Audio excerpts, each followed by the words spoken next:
Hey everyone, welcome to the next episode of Partnerships in SaaS. I'm your host, Barrett King, and with me today is a special guest, actually, the head of partnerships over at Walnut. Noam, welcome to the show, man. I'm really excited to have a conversation today. Thanks, Barrett. I'm excited too. Yeah, for sure. So actually, you're interesting because you've been at Walnut for what, like 7-8 months now? Yep, exactly. Okay. Well, why don't we start there? So what is Walnut? Like, what is the whole kind of premise of what you guys do? Yeah, sure. So Walnut SaaS company, what we do is we help companies easily create, customize, and share demos. Oh, cool. Right? And we help them propagate it across the entire sales cycle. So instead of having companies wait 3-4 meetings until they get a demo, then they're frustrated, we help you put your demo, an interactive demo that feels and looks like your product on your website, on a landing page. You can have a BDR, have a cold call, and then send a little version of the demo tailored and customized to the prospect. Like the whole idea is the next generation of buyers are millennials and Gen Z. They don't want to wait 3 meetings. They don't want to go on a discovery call for 90 minutes and get intros for 20 minutes and just bore them to death.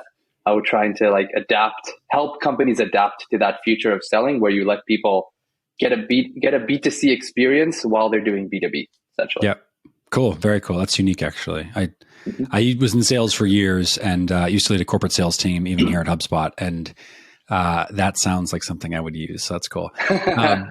That's actually, it's good to know. All right. So you've been there for 7-8 months. And I'm always curious, like when somebody's new to the role, right? You're leading partnerships. Talk to me about, anyone can put head of partnerships on their LinkedIn, if you will. So talk to me about what your role entails. What are you responsible for? How do you think about sort of the breadth and width of what you're doing there? Yeah, that's a great question. So my title has both product and business partnerships in it. And the reason is because my background is being an SE. I was an SE manager at Chorus. Then I was an SE on the SE team at People AI. I come from the solution engineering background. So anything around product partnerships made a lot of sense for me, right? It's like, how do systems work together? How does an integration, when we're now developing our Salesforce integration, our HubSpot integration and others, like how it should look like, what are the next steps, like the crawl, walk, run approach. I have that vision and understanding from my SE days. So it was a very natural move into partnerships from the product side. Then you bring the business side, and that was completely new to me and new to the organization, right? Walnut has been in business for only 2 years. And we had nothing around partnerships. So I'm learning how to do business partnerships at an organization that's never done it. So it was and it still is a very interesting challenge. So I'm in charge from the product side on integrations, vision, and strategy, and actually how they're going to look. And on the business side, it's creating a partner program from scratch. So now we have a referral program, we have an agency program, we have an affiliate program, and we're kind of like trying to see how those programs can help us evolve and generate more revenue and more business. Interesting. All right. So you're talking about the sort of the separation of those two. Do they overlap? Like, do you have product partners that also become those referral or those sort of like revenue source opportunities as well? Yeah. Okay. Yes. So I'll give you the best example. Like look at one of my biggest strategic goals is succeeding on the HubSpot app marketplace and all the Salesforce app exchange. HubSpot is easier to work with. I'm sure you heard that before in Salesforce, but yeah. But the idea is that that's both, right? That's both like how do we our app on these marketplaces needs to solve a problem and needs to evolve and needs to continuously improve. So that's from the product side. But then how it is. Like if people think, you put your app on the marketplaces and then leads are just going to sweing in and you're going to be swimming in money. It just flows. Works. Yeah, and, the money comes. Money, you're swimming in it. Yeah. So as obviously that's not true.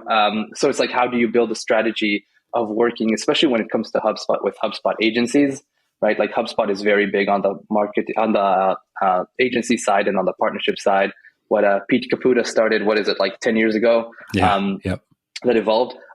So like, how do you actually get them to work? How do they perceive you as part of the ecosystem and not just an app that connects to HubSpot? Because a lot of the HubSpot agencies are very, they service HubSpot, like that's their ecosystem and they're making a great business out of it. So like, how can you tap into that and be something that they can also sell and most importantly, service so that you can kind of like, be the next HubSpot when it comes to partnerships.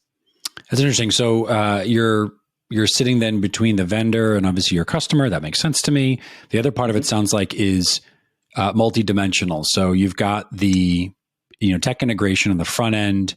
You've got the intersection of that technology with the customer. So you've got somebody perhaps different and or the same, it sounds like to your description, it's perhaps managing that value moment.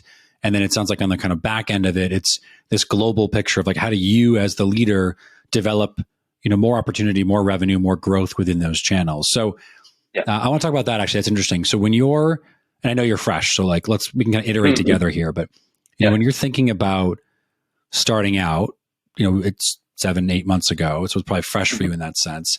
Are you looking at the problem or the opportunity, if you will, in terms of it's a holistic goal of I just need to drive revenue, or are there other things that you're finding either along the way or in that process, KPIs, checkboxes that as benchmarks toward that success? Meaning, like, are there other opportunities for you to measure your impact, other ways for you to say, I've made progress, here's the kind of milestone along the way as I go? 100%. I think that is something that people don't realize until they think it's a lot simpler until they actually get into the roles. Yes, like partnerships, especially business partnerships, need to drive revenue. Right? The product side is a bit more complicated to measure. Yeah, there's ways of measuring, like how many people install it, how many people, it's a lot more about retention versus acquisition. And sometimes, like, okay, yeah, they get the integration that they wanted, so they don't churn. That's all that they're different space. I think from the revenue side, partnerships take time and take patience. And I think not everyone has that, especially, leadership. They hire someone to do partnerships. They want the revenue. But it takes time. You have to build a relationship with the partners. You have to find the right fit. So what I do is I kind of like try to see, especially with my agency program, not just like, which agency is contributing revenue? Like, yes, there are, but like not everyone gets there. Not everyone gets there in a quarter or 2 or even 3 quarters. I kind of like try to see the different funnel within those agencies. So like I actually have a Salesforce report for myself that's like, who are we targeting? Then who signed an agreement, like a referral agreement, which is the first step. But then like, how do I activate them? So like from those that signed, who's actually engaged and active? And there's like different criteria for engaged. Engaged means that we have a Slack channel together, that we have a monthly meeting where we review deals, that they referred to us at least one deal, not necessarily that it closed, but like that they're actively engaging with it. And it's not just like, hey, I signed the referral agreement and disappeared. And then there's the final stage where it's contributing revenue. So you can kind of like see, because that also helps you understand where your gaps are. Because if you're signing a lot of them, but none of them are engaged or contributing revenue, that's a different problem than if you're not able to sign them at all, right? Yeah, that's so worth like we calling might out. have exactly. No. You might have a recruiting problem where you're just like, you're not explaining to agencies why they should work with you. But then if they sign and don't engage, then like maybe you're not enabling them. Maybe they don't have the collateral to actually, or you didn't train them yet to think of like, okay, when I hear this, I can mention Walnut, right? So it's just a different problem to solve. And I think when you do it into this funnel and have all these like KPIs and these points and milestones in the middle, you can make better actions versus just like, oh, why am I not getting revenue? I have no clue.